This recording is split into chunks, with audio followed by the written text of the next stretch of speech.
中国6000万中产正在返贫，这是一个让人不寒而栗的数字，却是最新现实。中国号称有9900万中产阶层，但据胡润研究，自2021年疫情爆发以来，中国富裕家庭数量已经缩水 29%。如果把这个缩水比例放在中产阶层身上，意味着近 60% 的中产正在跌落，约等于6000万人，一个法国全国人口的规模。而这背后是房价断崖式下跌、收入急剧缩水、负债激增的多重夹击，是阶层正在被彻底改写的真相。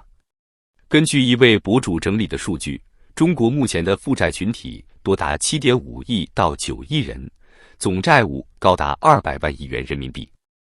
2025年，法拍房预计会暴涨至500万套。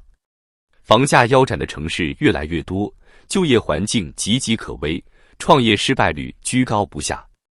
有个触目惊心的统计是，中国居民 70% 的债务集中在房贷上。如果把9900万中产当作基数，2015年到2025年这10年间，约 90%， 也就是9000万人买了房。而这200万亿的债务中 70% 是房贷，等于房贷总额为140万亿。这么一算，每位购房者平均贷款在155万到160万之间，夫妻共同贷款等于310万到320万。更让人窒息的是，瑞银在最近公布的调查显示， 47% 的受访者表示他们买的房子已经套牢，现价低于买入价，只有不到1/3还能站在盈亏线上。这不是恐慌，而是冰冷现实。媒体上常被提起的跌 30% 也无妨的说法，已经在中产返贫这条链条上变得可笑。如果一套房子350万，首付100万，贷款250万，房价一旦下跌 30%，100万的首付就几乎全灭。再遇上失业、断供、银行法拍，最终连资产都没了，只剩负债和征信黑名单。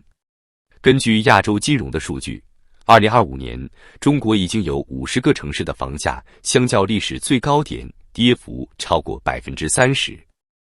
而亚洲金融还警告，如果再跌 30%， 中国 90% 的中产将直接出局，所谓团灭。这不是杞人忧天，而是正在发生。没有人愿意承认自己正在滑落到贫困，但事实是，有权威机构刚刚更新了富裕家庭的标准，只要满足以下4项中的任意一项，就算富裕。家庭净资产300万元，年收入50万元，拥有2套无贷款房产，金融资产超过100万元。但现实呢？大多数曾经自诩中产的人，如今连一条都够不上。中国的中产大多是靠房地产红利撑起来的，这一点从资产构成里一目了然。几十年房市高歌猛进，让人们习惯性的相信，只要房子不卖，财富就在。嘴上说楼市完了，身体却死死抱着几套房子不放。一些楼市博主甚至用从粉丝那挣来的钱去对冲房价下跌，换来的只是更沉重的资产损失。实际上，中产并不是真的富，只是过去泡沫吹得太久太高。房子是他们唯一的安全感，哪怕知道已站在高空，也没人敢先跳下来。真正的风险从来不是资产缩水，而是对现实的否认。胡润报告揭露了一项惊人趋势，中国富裕家庭数量已连续2年下滑，2024年下降至 512.8 万户，同比减少 0.3%， 相比4年前总量减少接近 30%。 其中高净值家庭下降 0.8%， 超高净值家庭下降 1.7%， 国际超高净值家庭减少 2.3%。 越有钱的人这几年滑得越快，这背后是金融资产与房地产的双重暴击。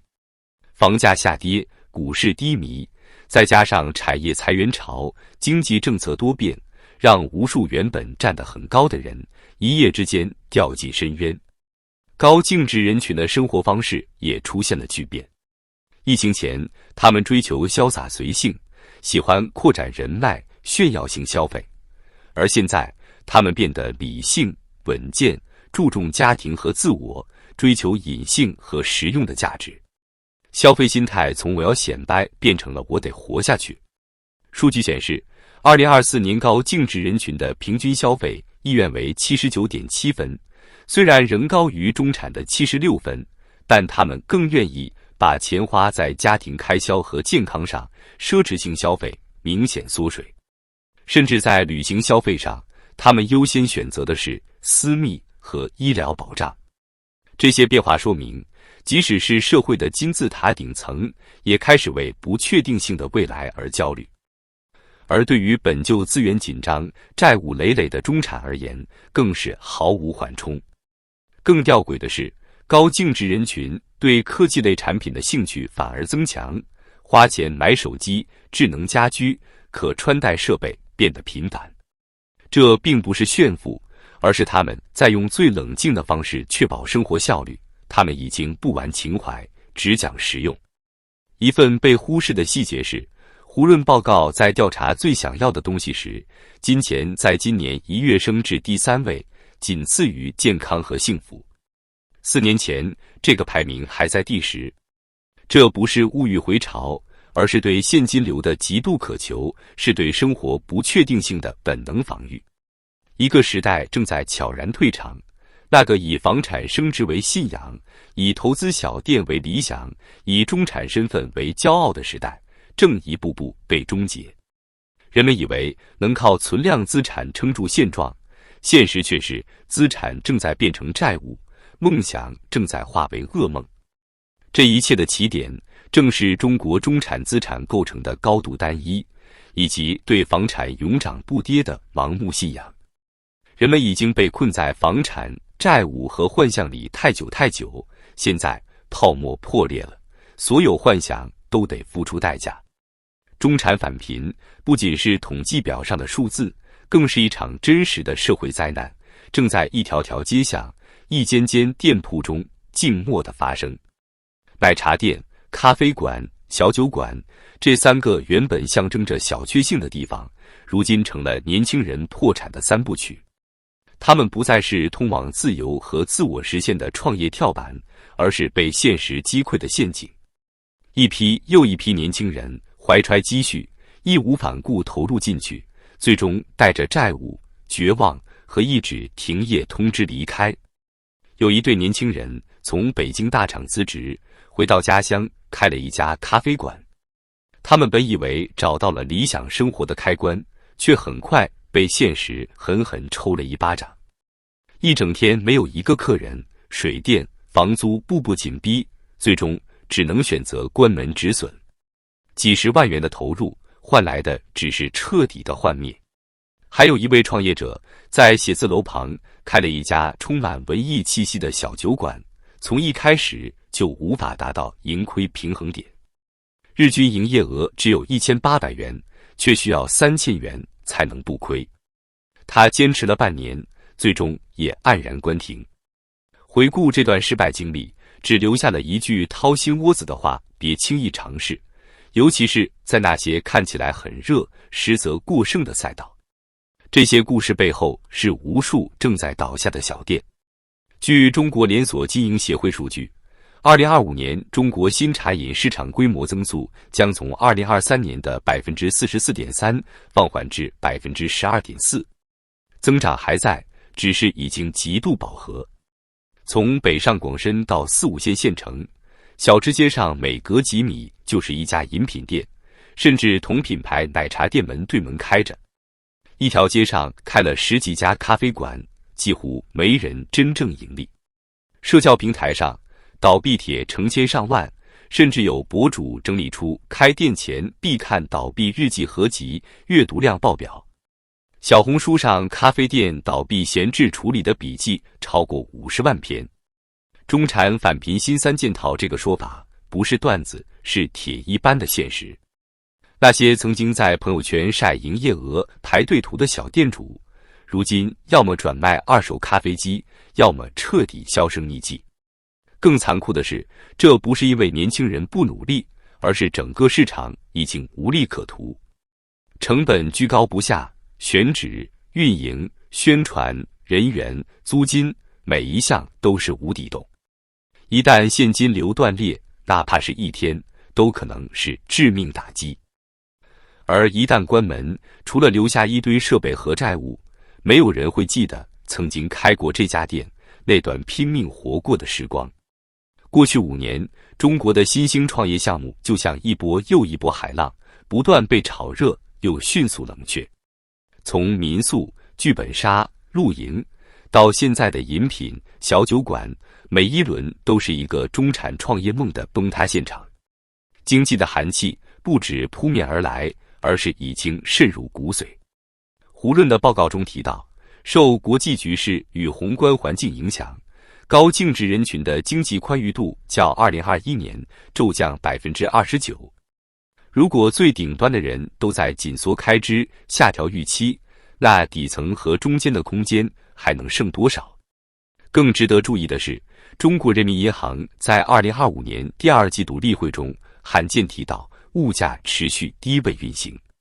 国家统计局的数据也印证了这一判断， CPI 已连续27个月低于 1%， PPI 同比下降 3.3%， 创下近2年新低， GDP 平减指数连续8个季度为负。这些枯燥数字背后是企业不敢涨价，员工工资难涨，商铺生意难做，投资不再盈利。整个社会的通缩阴影正在吞噬中产最后的自信。高净值人群的心理变化也说明了一切，他们不再追逐金表、豪车和奢侈品，而是开始追求保命式消费。调查中显示，健康连续4年成为最想要的东西，金钱的排名从第11跃升至第3。不是他们突然爱钱了，而是终于明白了，现金流才是真正的底线。这些变化像一面镜子，照见了整个中产阶层的脆弱本质。过去的中产是被房子、股市和一场场看似靠谱的创业计划幻想是养大的。他们用消费定义阶层，却没有能力抵御经济震荡。他们习惯了稳定生活，却忽视了身后悬着的债务和泡沫。他们自以为站在时代的中间，却不知道中产最先承压，也最容易下坠。时代在加速重构，中产正在无声坍塌。没有宏大的崩盘场面，也没有刺耳的警报声，有的只是一间间悄然关掉的门店，一张张刷爆的信用卡，一个个原本计划存钱、今年买房换车的微博。这6000万返贫的中产，并不是被时代遗弃，而是被曾经灌输给他们的信仰背叛。他们被房地产困住，被创业幻想耽误，被消费主义麻痹，现在终于醒了，却已经来不及。真正的悲剧从来不是失去什么，而是终于意识到，那些拼尽全力去追求的东西本身就是陷阱。而这场看不见硝烟的阶层下沉还在继续。